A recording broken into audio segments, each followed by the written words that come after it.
Thank you so much for joining me for Daily Spark with Dr. Angela. I am your host, Dr. Angela Butchester. You know what I like to do on the show. Say it with me. I want to enlighten, inspire, and empower you to become your best self. Now, Scripture reminds us that the tongue is a small thing that makes grand speeches, but a tiny spark can set a great forest on fire. And today we want to get you fired up about your relationship with God. My guest today is author Sheila Alamo, and her book is All Things Work Together for My Good. Now, you know what I want you to do. Go on, get your coffee, get your tea, get comfy, get cozy, because we are about to get started. Good morning, Sheila. Thank you so much for being on Daily Spark for Dr. Angela. Good morning. How are you? I am well. Thank you so much for being here today. Thank you for having me. Of course. Now, I can't wait to talk to you about your book, but the first thing that I'd like to do is introduce you to our listeners. Now, many of them out there already know who you are. That's why they've tuned in. But for perhaps the one or two folks who do not know who you are or they're unfamiliar with your work, if you could please, can you introduce yourself to them? What makes Sheila Alamo Sheila Alamo? So, my name is Sheila Alamo, and I am a mom of four. I am an author. I am a social worker by trade. I love to read. I love to write. I love to sing. I love to inspire. I love that. I love that. Now, looking at your bio, you do a very awesome thing, and that is that it says you are currently a supervisor at a day program for the intellectually disabled. That is an awesome thing. Thank you so much for working with our folks that have a bit of a challenge with the day-to-day, but if I understand correctly, you help them overcome those challenges. So, at the time that I was completing the book, that was my place of employment. I still am in the same field. Right now, the population that I work with is not intellectually disabled, but they are at-risk youth. And they come in with a myriad of, issues. There is abuse, abandonment, things of that nature. And, it's pretty much, one of my passions to help again and to heal and inspire with God's help. Absolutely, absolutely. Still doing an awesome thing, and I can definitely understand that. And there are some professions that I agree with you. It is who you are. Many times, people who are nurses, that are social workers, that are therapists, counselors, that's who you are. And people go, well, of course that's the field of work they're in. It's like when you're a church goer and someone has what we like to call a deacon's heart. It's like, of course, they're always helping, they're always sharing, and they step up because they care about community. So I can definitely understand that. So being an author, is that something that you always wanted to do, or did you find that it was just the next step for you along your life path? So I am going to honestly say no, it's not something I've always wanted to do. It's actually something that I've always been encouraged to do. I have pretty inspiring stories to tell, and oftentimes when I told the story, I would always have someone kind of follow up and say, you should write that. You definitely have to write that. Other people need to hear this.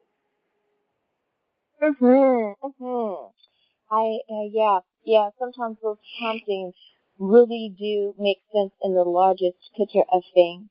Now, your book, All Things Work Together for My Good.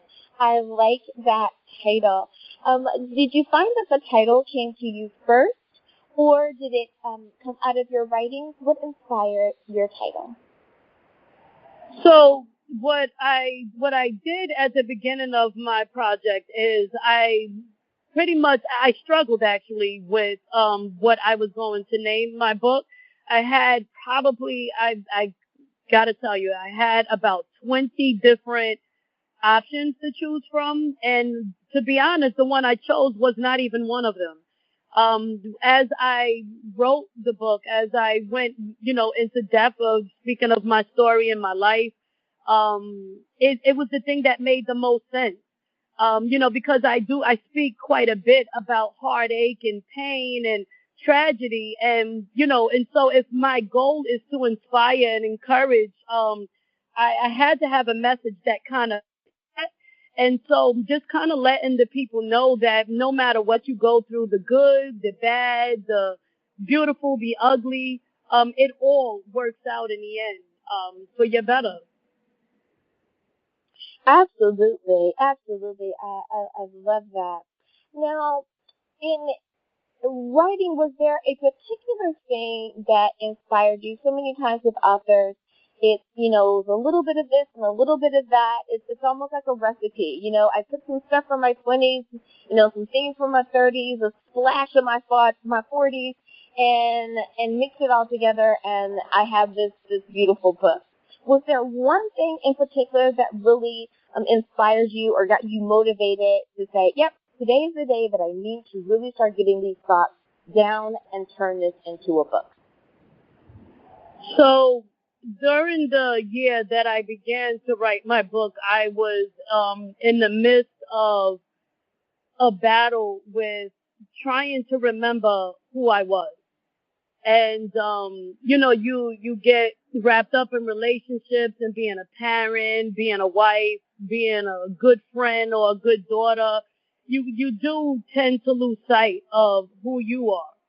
And so I did start to think about, I started thinking about my life, kind of from as far back as I can remember up until the moment, the age that I was during the time that I started the book. And, to answer your question, what inspired me, in that moment on that day, that I decided to sit in front of the computer, was that I have an amazing story to tell.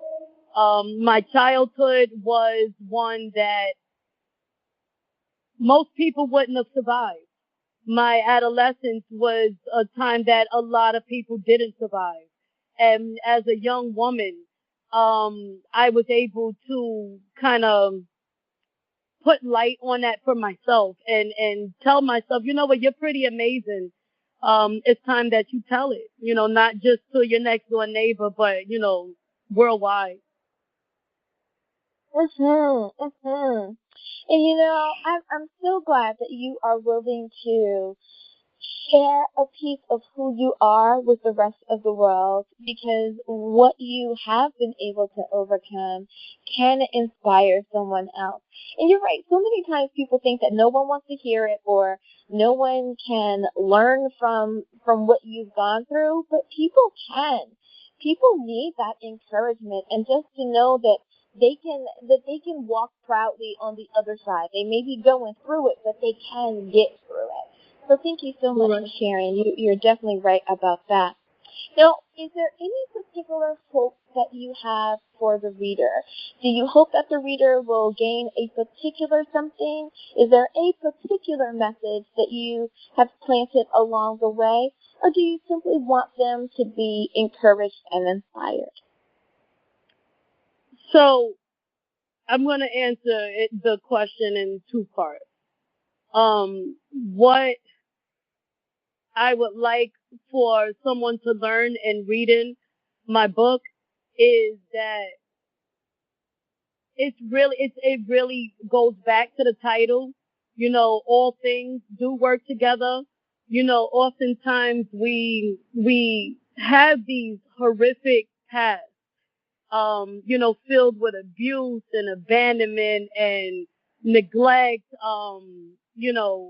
you name it, whatever might have caused, your heart to break or your foundation to shake.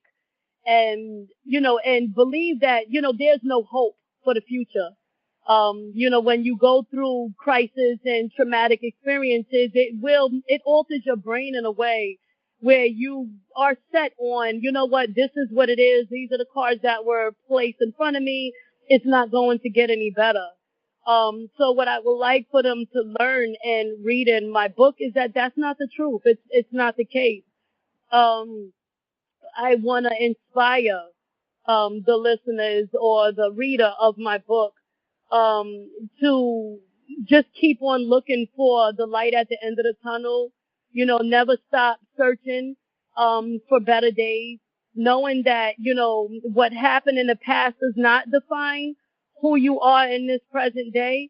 And you can always pick yourself up from wherever you are and be exactly who you want to be, who God called you to be, and shine. Shine like we were all meant to shine, no matter what the circumstance, and no matter who believes in you or who does not believe in you. You can take that ugly past and you can turn it into something so much more beautiful. Of course, not by yourself, as long as you are learning to lean and depend on God. Absolutely. I love that. Oh wow, such a bit of encouragement. I love it. I love it. Well, Sheila, it is time for us to go to break, but before we do, can you remind everyone, please, what is the title of your book? Where can we get a copy? And how do we stay in contact with you? So the title of the book is All Things Work Together for My Good. I am the author, Sheila Alamo, MSW, and my book is easily found on Amazon. You can go to Amazon. You can go to BarnesandNobles.com. Those are probably the best two places to go to get my book. And you can always go to my Facebook page. I'm Sheila Alamo. My background is the picture of my book. My profile picture is a picture of one of my daughters. Gotcha. Alrighty, listeners, now you know where you can get a copy of the book. We'll be back right after this.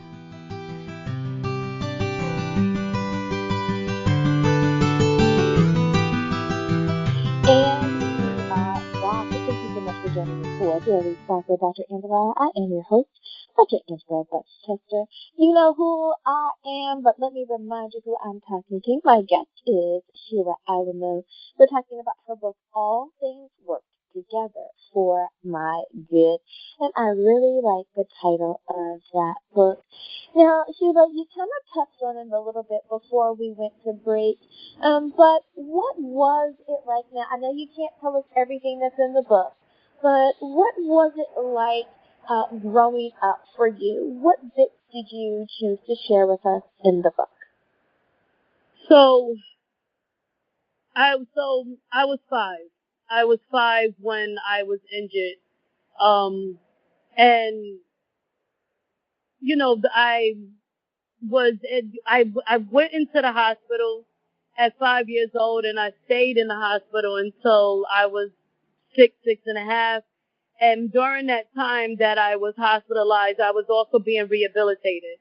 So I, had to do physical. I had to learn how to do everything again. I had to learn how to walk, talk, feed myself, dress myself, fasten my clothes and things of that nature. So I did physical therapy, occupational therapy, speech therapy, and, to kind of get me ready to come back out into the world that, with this new face. And, the one thing they didn't talk to me about or teach me is the response I would get from the world once I showed this new face. And that by far was, one of the most difficult experiences in my life. Yes. It's so interesting that you say that because if we watch certain movies, people try to highlight people's behavior, and people do have a tendency sometimes to be a little bit unkind, be it that they stare because something is different or beautiful. They have a tendency to point if something is odd or extraordinary. our behaviors aren't always the best in public settings. So you are definitely right about that. Can you tell me a little bit about your process when it comes to actually writing your book? Now, for so many of our authors, they choose to go somewhere alone. They need that quiet so that they can get their thoughts out. Others like the hustle and bustle of the day. Your writing process, how did that go for you? So during the time that I started writing the book, my girls were still very young. And so the process for me was get them to bed. So, I had to kind of get them to bed, after doing whatever we did for the day. And, just kind of I apologize, locking myself in, just in front of it was a desktop at the time. And, just start writing and focusing and, trying to remember, what it was that I wanted to get across.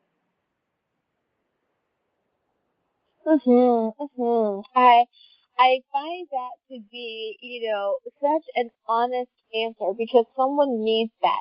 If you have a family and you need it to be quiet, absolutely. You wait until you put, your kids down.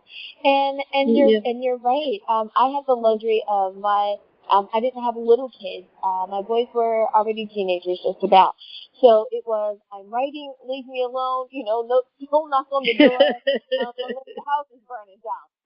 But I can't imagine if they had been, let's say, 5 or 6 or even younger than 12, they would have still needed me to do certain things. So you're right. You do have to make those adjustments.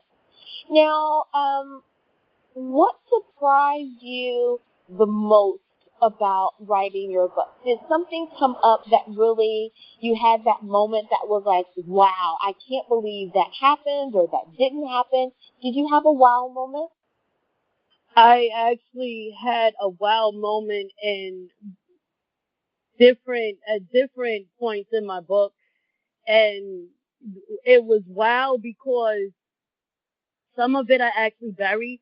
I didn't realize how painful a lot of what I went through was for me. I learned to um I learned to keep it inside, I guess I would say. And so in writing my book, it brought up some stuff for me that I honestly didn't know even was an issue. So that was a wow moment. When I got to the end of writing, I felt such a relief, a weight that was lifted from my shoulders that, I didn't expect.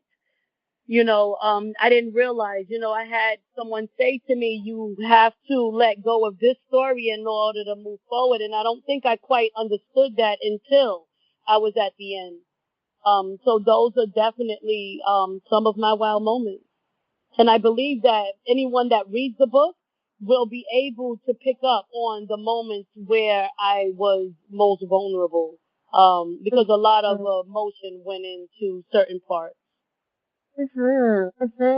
Now, it's interesting that you say that because I was going to ask about that. Were those wow moments also difficult moments to write, or did you find that was it difficult to determine how much to share, like where the line was? Tell this much, but don't tell, don't go past that line. Was it difficult, or did you find that you simply, I'm going to write it, and then we'll go through it during the editing process and make those decisions? It was one of the most difficult things I have had to do. One of. And I actually stopped completely writing at some point because I couldn't, it was too much to process. Um, I I took probably, I'm going to say like a year and a half off from writing. I just like, I didn't want anything to do with it. It was like, I'm not ready for this. Maybe I shouldn't have. I started to second guess whether or not I should have even endeavored on this, went forth and wrote the book in the first place. So yeah, it was really difficult for me. So I wasn't able to proceed. But when I did get to a point where I felt that I was ready, I went full force. And it is so interesting how, and my listeners know that I say that I do not believe in happenstance. So I believe that everything happens the way that it needs to happen when it comes to the timing of certain things. And I think that so many people have had something happen to them that they kind of don't want to share. But if we actually sat down and kind of loved each other and spent time just becoming that good neighbor, that good friend, that true sister, or that true sister in Christ with one another, we would find that we all have an ache or a pain, that we all have a something that has happened to us. My something might not be your something, but we find that we still have these aching hearts sometimes, and that we need to have someone to talk to about it, to share those experiences, and to be able to, in sharing, give thanks to another. So yeah, I love that you were able to share what you could share with all of us. Now, for some authors, they say, I've shared my story, I've bared my heart to the world, I am done. I am not doing that ever again. I've made peace. I have closure, so I don't have anything else to write about. Others say, well, that was my pain, and I've grown from that. It's been, 5, 10 years or whatever, and now I wanna write about my growth. So my question to you is do you believe that you have more books to share with the world, or have you kind of taken a break from writing? I have at least 2 to 3 more books in me. Yeah. I've been actually recently. I've been trying to kind of set my schedule up around some downtime, some alone time, so that way I can start to write. But I do definitely have 2 to 3 more books in me, right? As we speak. And that is so awesome.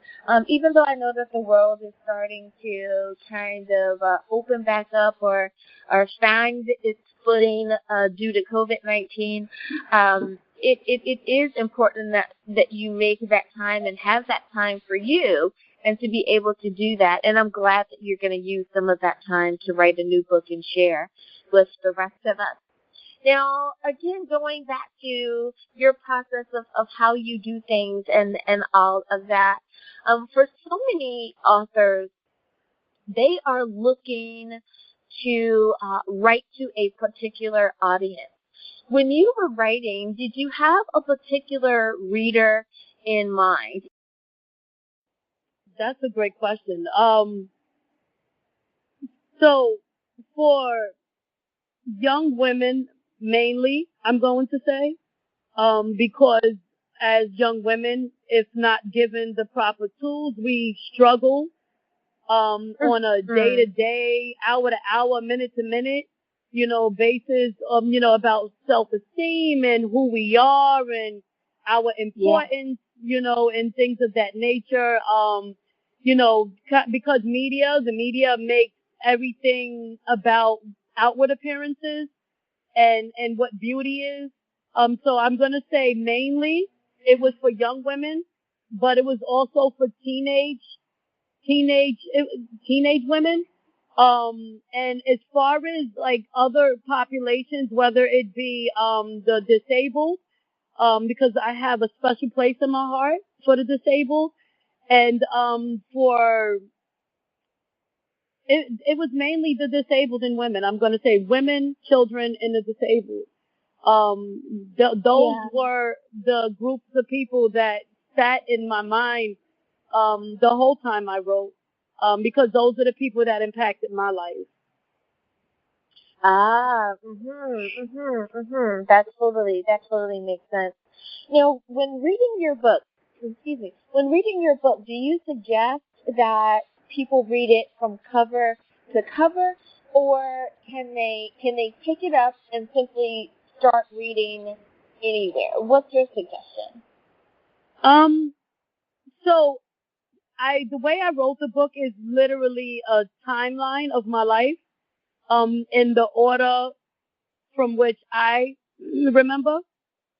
So, so the reader will be able to pick it up and find inspiration in each chapter, but some things may not make as much sense if not started from the beginning. Right, of course. Yeah. It's like coming in, right, it's like coming in on half of the discussion. It's like you can jump in and make a comment, but you should have been here from the beginning. Right. Gotcha. I love that. And, I asked that question because for so many people, I have such great authors on, and everyone has their own writing style. And for some people, it's though they conclude a particular thing in each chapter, so it doesn't matter. Other people are like, oh no, you have to start with page 1 and you end with page 1. I've had people say, well, I like to read the last page of the book to know the ending, and then I go back and read. Well, for those people, I've also had some authors say, well, I purposely make the last page not what you think it's going to be for the person who wants to go and read the last page. So, it's like a little bit of everything when I ask that question. So I'd love to see what the authors are going to say. Well, we have about a minute left in the show. But Sheila, I want to just open the floor up for you. If you have some words of encouragement for someone, or you just want to be if it's someone who's going through something, or to encourage an aspiring author out there, I leave it up to you. But if you have any words of encouragement, if you could share them with us now. So if I can encourage anyone at all, I would have to say that no matter what life brings at you, no matter what your past, present, or maybe even something that's going on right now, the light is always at the end of the tunnel. You just have to make the decision. You have to make the decision that you want to follow it, or you want to find it, or you want to go after it. No one has to stay stuck in a place of sadness or despair. You have to first make up in your mind that, you know what, I'm going to pick myself up. I'm going to dust myself off. And with God's help, I'm going to find my way to that light.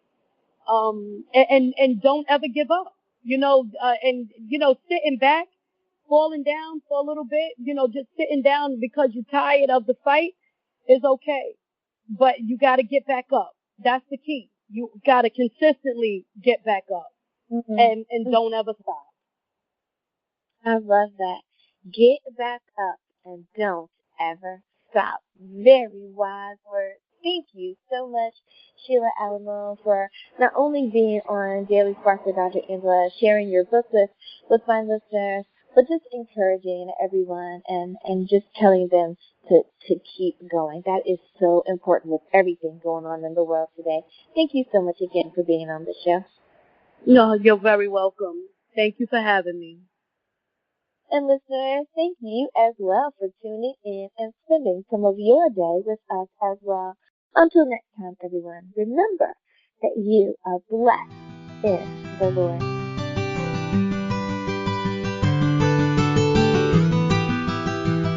Good morning, and thank you so much for joining me for Daily Spark with Dr. Angela. I am your host, Dr. Angela Buckchester. You know what I like to do on the show. I want to enlighten, inspire, and empower you to become your best self. Now, Scripture reminds us that the tongue is a small thing that makes grand speeches, but a tiny spark can set a great forest on inspire. And today I will be speaking with author Richard Delgado about his book, Marriage Proverbs for Christmas. So you know what I'm going to tell you to do, right? Go on, get comfy, get cozy, get your coffee or get your tea, because we are about to get started. Good morning, Richard. Thank you so much for being on with us today. Thank you myself. I'm so glad to hear your voice. I am so glad as well.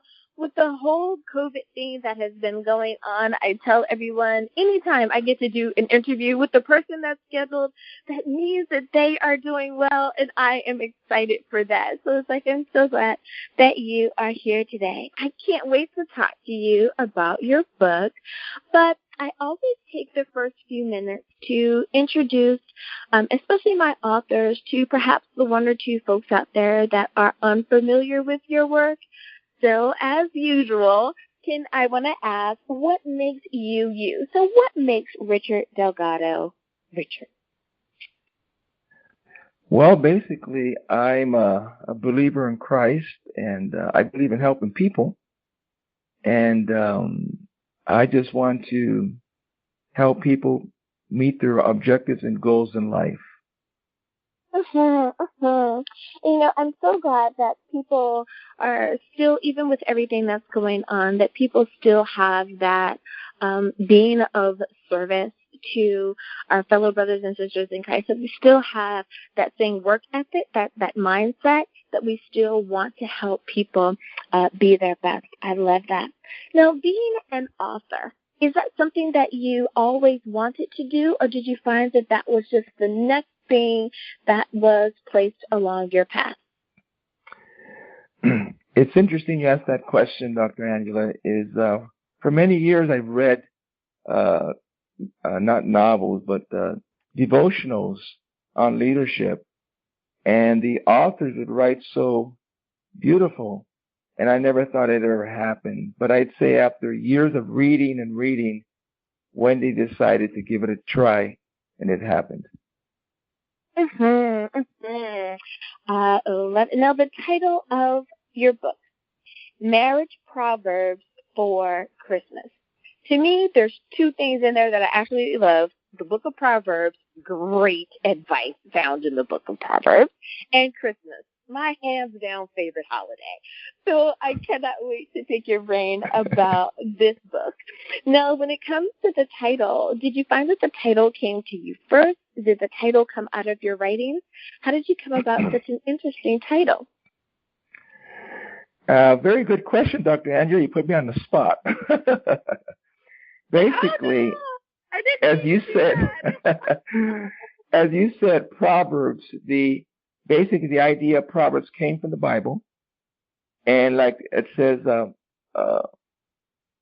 a woman is crowned to her husband. So these Proverbs were always rolling around my head. So when I made the attempt to write, that's how it started. And then when it came down to the word Christmas, my publisher was asking me to get done before Christmas, kept calling me, said, get it done, get it done. So I decided to call it Marriage Proverbs for Christmas, and that's how it happened. I love it. Now, since the show is about motivating people, about inspiring people and keeping people in a state of empowerment, you know, in the know, did you have a particular moment of motivation, a particular moment of knowing that it was, okay, I need to start writing right now. This book needs to get out and I need to start on this process? Did you have anything that prompted you, or did you simply understand now is the time? That's another very striking question, Dr. Angela, because I found that my first book called Art Proverbs was in the same style of writing, and that book basically had a high interest. So when I began to decide what to write next, my heart would break because so many marriages were failing in the United States and around the world. And I personally went through divorce in 2002. So I was hesitant or kind of afraid to make an attempt, but I said, well, Lord, if you help me write the first book and I want to help people, then you help me write the second book. So I went for it, and that's how it happened. I love it. I love it. Now, there are, for many authors in general, there are challenges when it comes to writing a book. We need to not only get our thoughts out on paper, but we have to do the editing process. We have to find someone to do the cover of the book. There's pros and cons. Did you happen to have any challenges in getting your book published? Or maybe challenges isn't the right word, but can you tell us a bit of the pros and cons for your experience? I would have to say that the majority of publishers do offer you a process to edit your book. But I do find that as you write your book in confidence and you just lay it out as you would anything and take your time and think it through, read it over, that it begins to formulate your own thoughts and you're on making your own book. And normally you can get a good friend who understands English and you have them edit for you. And anything beyond that, you can hire a professional editor or actually ask the publisher, and they'll edit it for you right before it gets published. So you have all the options in your favor. So that's one way to do it.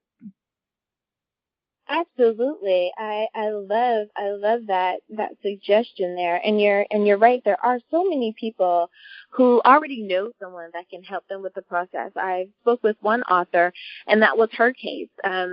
She had a family member that was her editor.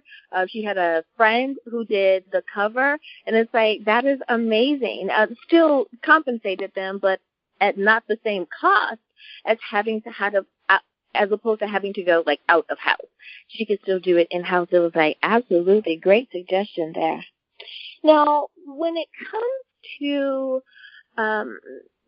the audience in which you felt is appropriate for your book, did you have a particular person in mind? Are young folks, are young people, are young adults and teenagers included? Are seniors included? Who was your target audience? Dr. Angela, your questions are so direct, it just blows me away, okay? The audience is basically everybody. I have to explain to you this process too. I'm a third grade Sunday school teacher, okay? So my writing style is a fourth grade to 10th grade level, okay? That's my writing style. I'm not that bright or intelligent. So I write in a proverbial way to where where a third grader can sit down and read it and go, I understand this. So I write at a level where it's so basic and so down to earth that it turns into be a humor type of writing, where if a person reads it and they're married and they're trying to find a way to spark up their marriage or just put a smile on their mate, if they read a couple of these proverbs, they're going to realize that marriage is a very simple process, but they must trust each other and ask God for help all the time.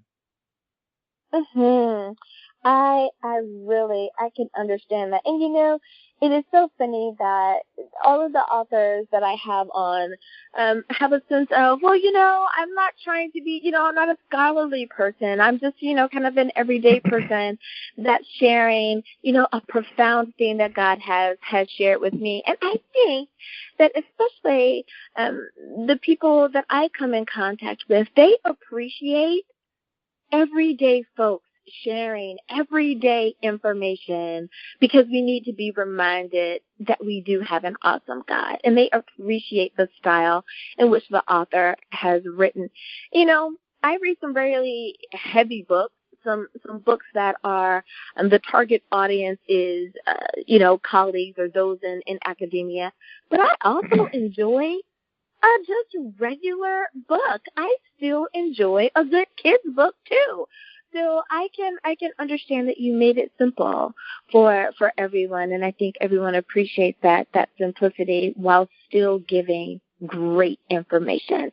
So thanks for writing in that particular style. Now, speaking of emotion and how we do the things that we do, when you finish that entire process, you've written, it's edited, cover, it's went to press, and you now hold your book in your hand. How did you feel holding your labor of love in front of your face? Well, as anything anybody does, if you begin a task, and when you finish the task, all you do is look back and go, wow, I finished it. So I did feel very good about myself that I finished something, but I knew right away that I had to make another goal and objective in front of me to continue my writing style. But the feeling I received from finishing the book was simply like this. I hope people are enriched. I hope people's hearts changes. And I hope the book makes people look up to Jesus Christ to be their Savior. And that's my whole objective of writing the book. And I'm so happy I finished it. Mm-hmm. Oh, I love that sentiment. Amazing. I love that. I love that. Well, it is time for us to go to break. But before we do, if you could please, can you remind everyone what is the title of your book? Where can we get a copy? And how do we stay in contact with you?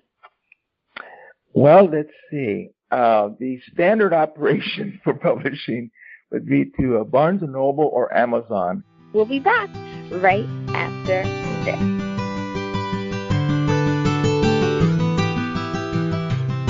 And we are back. Thank you so much for joining me for Daily Spark with Dr. Angela. I am your host, Dr. Angela Butchester.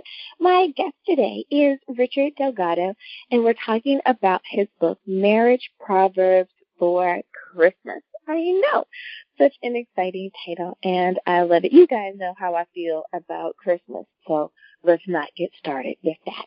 So I love Christmas, just in case you're a newbie here and it's like, oh no, she's going to start talking about Christmas. I won't. I will spare you guys.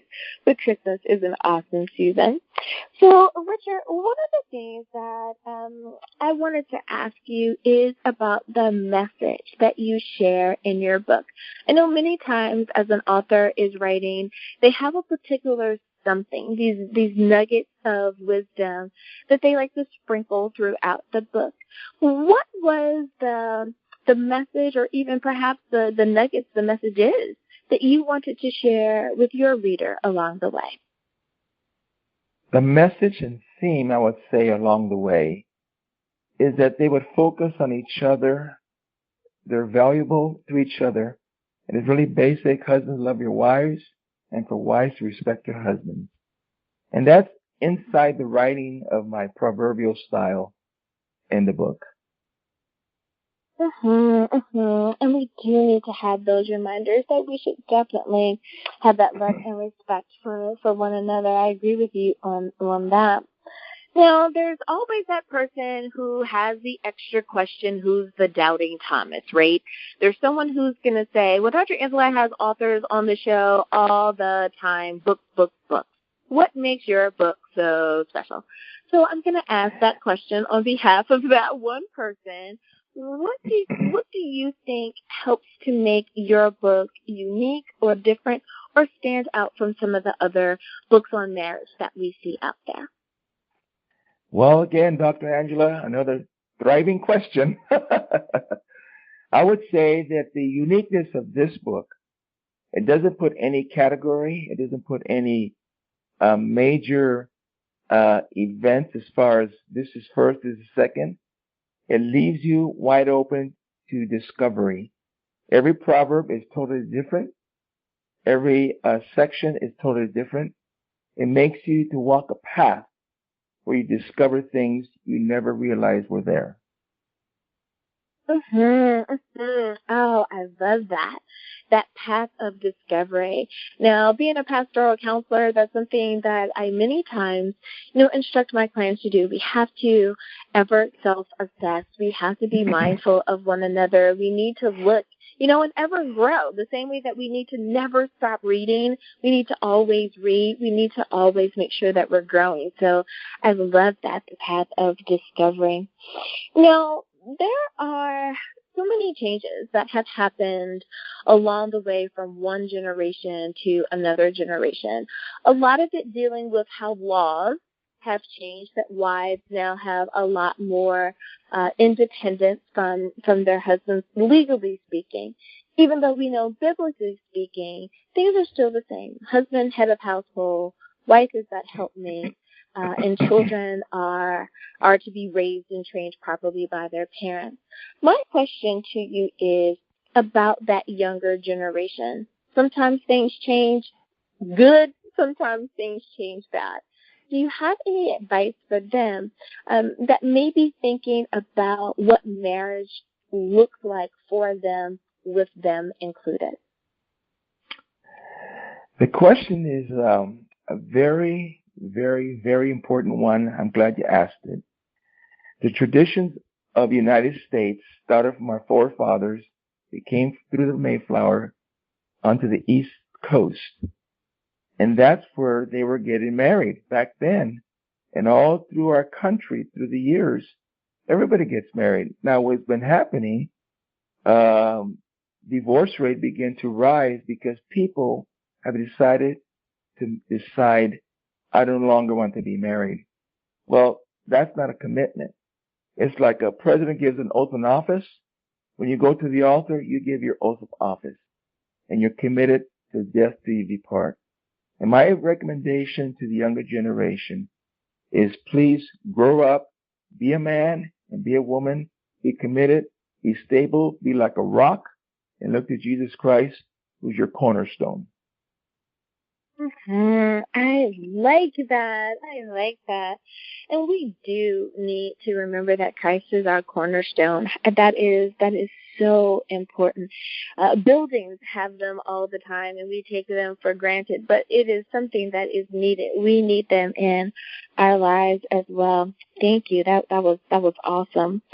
Now, for so many folks, they are having a hard time because they say, well, I'm a product of two people that did not stay married, be it that they got divorced for whatever reason, or they were never married in the first place, but my parents tried to co-parent. Is your book appropriate for someone who is not yet married, but perhaps they are engaged or they're hoping to be engaged within the next year or so? They're at that level. They're not single folks, but they're folks that are moving closer towards marriage. Would you say that this book is appropriate for them as well? I would have to say yes, Dr. Angela, based on my introduction and a message from the author, and it's directed to those people considering and becoming married forever.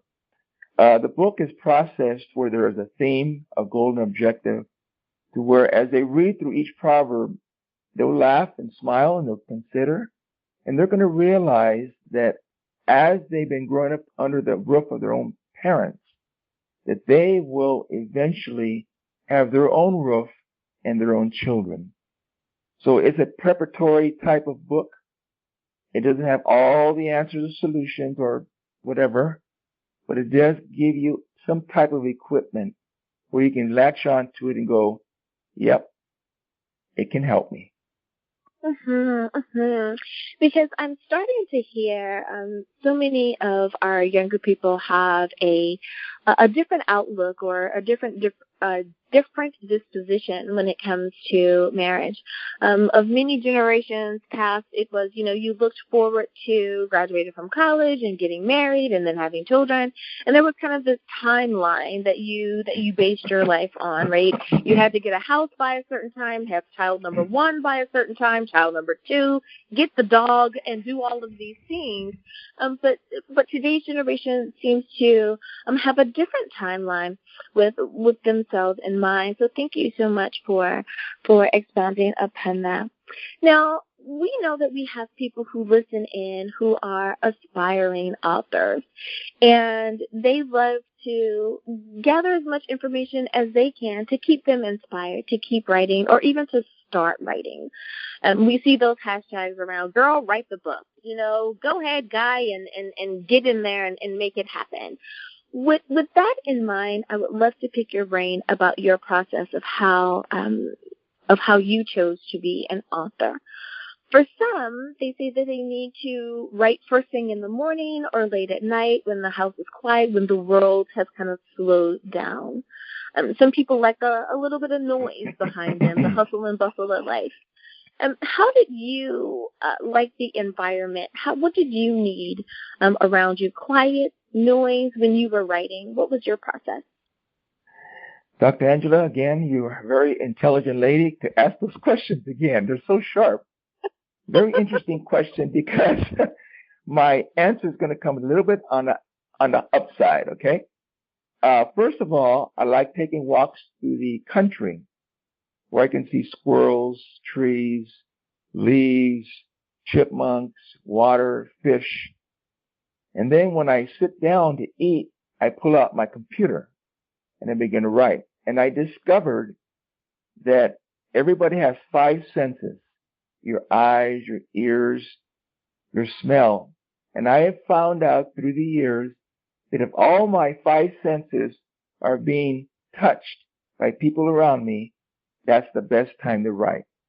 Every time I sit in the library to write, I fall asleep. So I write in public. I wrote actually Marriage Proverbs for Christmas. I wrote it at the mall. Okay? So take it from there.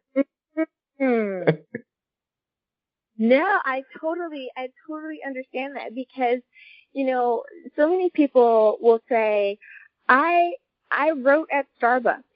Like you said, I wrote at Starbucks. I wrote at the library. I wrote on the patio, in the back room, whatever. It was, I just needed to get the thought out of my head, and I just wanted to make sure I got it down.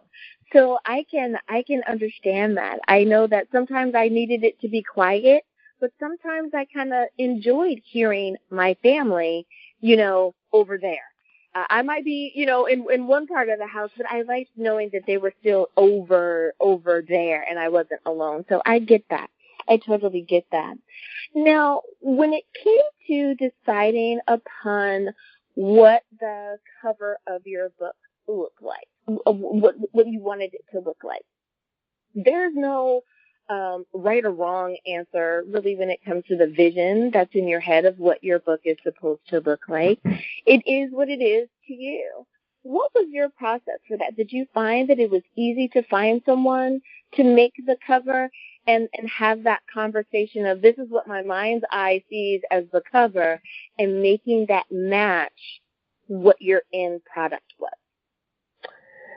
Well, that is another interesting, very good question, is that when a author is under the guidance of a publisher who has at least, I'd say 5-10 years in the field, that the publisher has seen enough books where they give you a prop, P-R-O-P, I guess, and they present you what they think would be good for the clients and customers out there.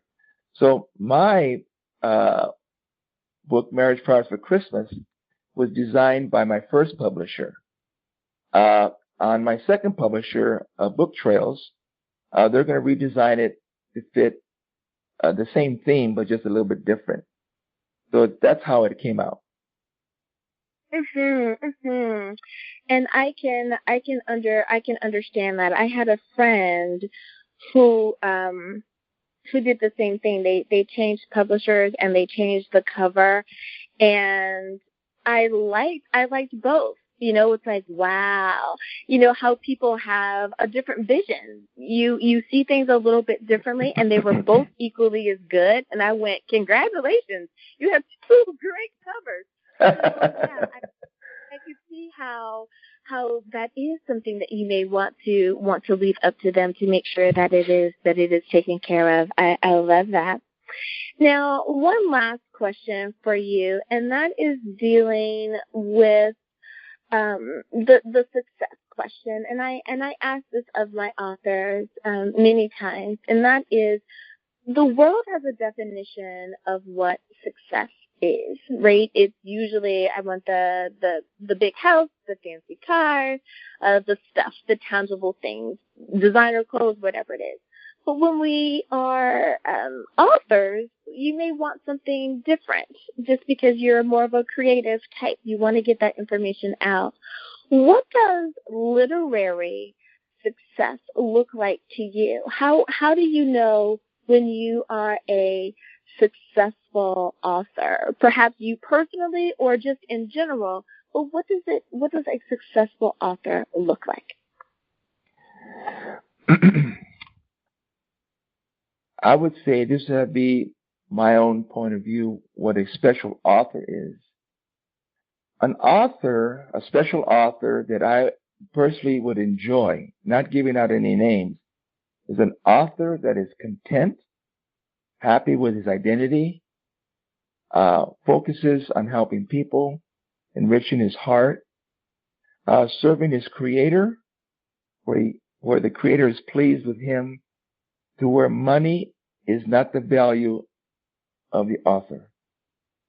Has nothing to do with it. It's pure contentment, it's gratitude and appreciation, and they appreciate not only their family, but they appreciate their neighborhood and their entire city. And to me, that is a special author, where they're fully content with what they have, because tomorrow is not promised to you or to no one. That is so true. Oh, wow. Yeah, I love it. That is so true. Well, Richard Delgado, thank you so much for coming on and sharing about your book to our listeners, but also inspiring to keep them motivated and to keep them going. I really appreciate your having done that, and I enjoyed speaking with you today. Thank you again for being on the show. And listeners, thank you as well for spending time with us here today. As always, may the Lord continue to shine his face upon you. May you receive his grace and his mercy in all that you do. Until next time, everyone, remember that you are blessed in the Lord. Have a great day, everyone. Bye-bye.